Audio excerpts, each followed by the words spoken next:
Your AAA Foundation for Traffic Safety welcomes you to Using Your Eyes Effectively When Driving. We're going to explore the fascinating world of visual perception, and we'll answer questions like, what's the difference between the two types of information our eyes provide us with?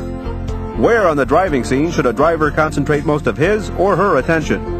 And what's the effect of alcohol on a driver's visual perception? The answers to these questions and more in Using Your Eyes Effectively When Driving. Welcome to Driving Safety. I'm Patrice King Brown. And I'm John Burnett. You know, the skill of safe driving is mostly in your mind. How well you think about what's going on around you. To think clearly and react quickly, you need information. And most of that information comes to you through your eyes.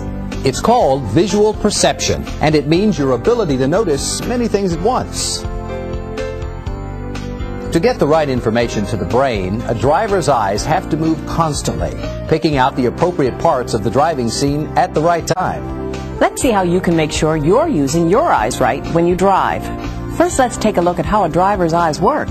What's the difference between the two types of vision our eyes provide? Our central vision is concentrated in a spot that covers about 3 degrees of our visual field, and peripheral vision, or side vision, covers the rest. Now, as you can see here, the 3 degrees of central vision is a very small area in the middle of your total field of vision.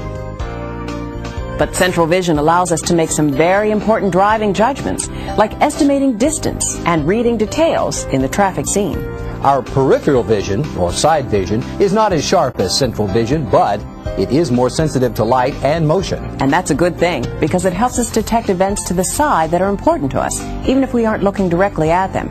Events like cars entering our field of vision from the side, or warning lights on ambulances, police cars, and other emergency vehicles. Central vision plus side vision make up the entire visual field, the main source for the information that every driver needs for safe driving. And most driver mistakes are caused by bad habits in the way they use their eyes. Now let's take a look at the best way to make our visual perception work for us when we're driving. Because how you use your eyes will determine how safely you drive. Where in the driving scene should a driver concentrate the most attention? Most of a driver's attention should be concentrated on the vehicle's intended path of travel. There are 3 basic rules to follow in developing good eye habits for driving. First, aim high and look ahead, not down. The experienced driver's attention is focused on the road ahead, with the central vision following the intended path of travel. Second, keep your eyes moving. The good driver concentrates on selecting details in the traffic scene and on the distance between the car and objects ahead.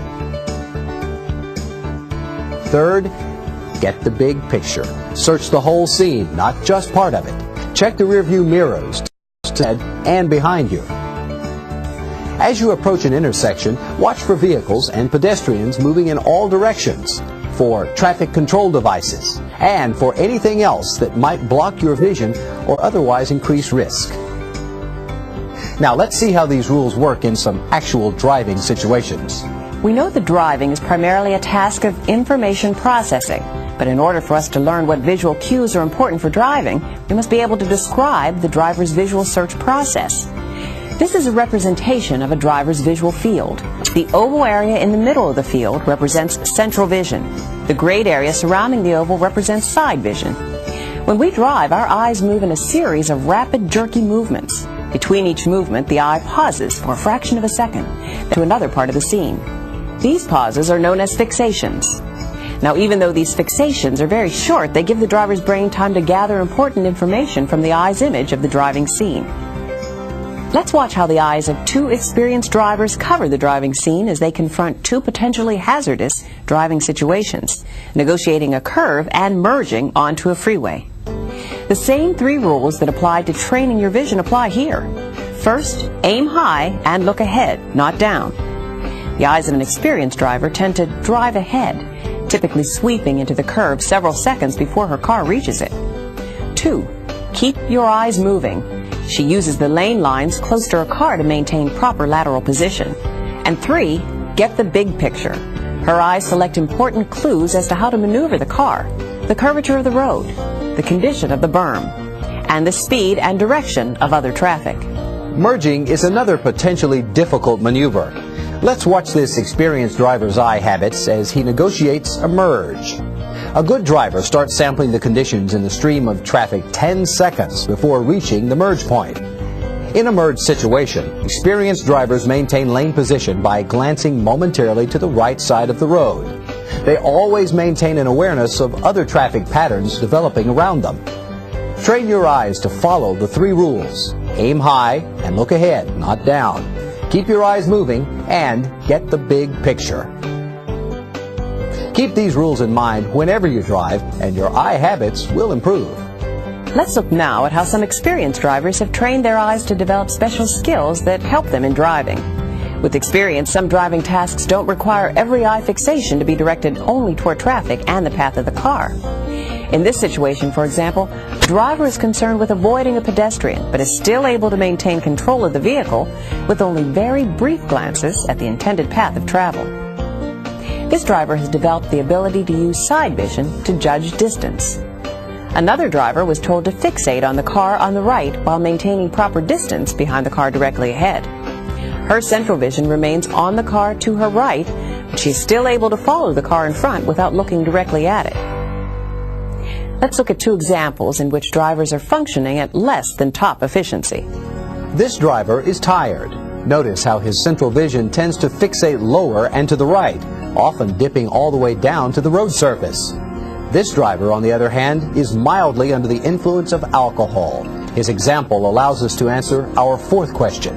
What is the effect of alcohol on visual perception? Even though he isn't legally drunk, after only a few drinks, the effects of alcohol on his eye habits are readily noticeable. His concentration is failing. His eyes are staring straight ahead, his central vision stuck squarely on the surface of the road. He notices nothing to either side, a very dangerous situation, both for himself and every other driver on the road. Let's turn now to how new drivers can train themselves to have good eye habits and effectively search the driving scene for important information that will allow them to drive more safely. Inexperienced drivers have different visual search patterns than those of experienced drivers. Typically, student drivers go through a 3-stage development process as they become more proficient. In the first stage, beginning drivers exhibit an active search pattern, but many of their fixations fall on unimportant areas of the driving scene. In the second stage, new drivers show an in-out pattern, sharing their fixations for near lane position with glances ahead. In the third stage, we find the normal pattern of experienced drivers, who fixate far ahead while using their side vision for information about their lateral position. To train yourself to use your eyes properly while driving, you must follow our 3 rules. First, aim high and look ahead. Give yourself a visual lead time of at least 20 to 30 seconds. That's about 2 city blocks at 30 miles per hour, 4 at 55. Second, keep your eyes moving. Roadway and off-road conditions are constantly changing. Search the scene for clues to these changes. Stay alert for changes on the roadway or potentially dangerous conditions that might require you to readjust the speed or position of your car. And third, get the big picture. Search the whole scene, not just part of it. Scanning helps you gather more information and keeps your mind engaged on the traffic scene, which reduces boredom and fatigue.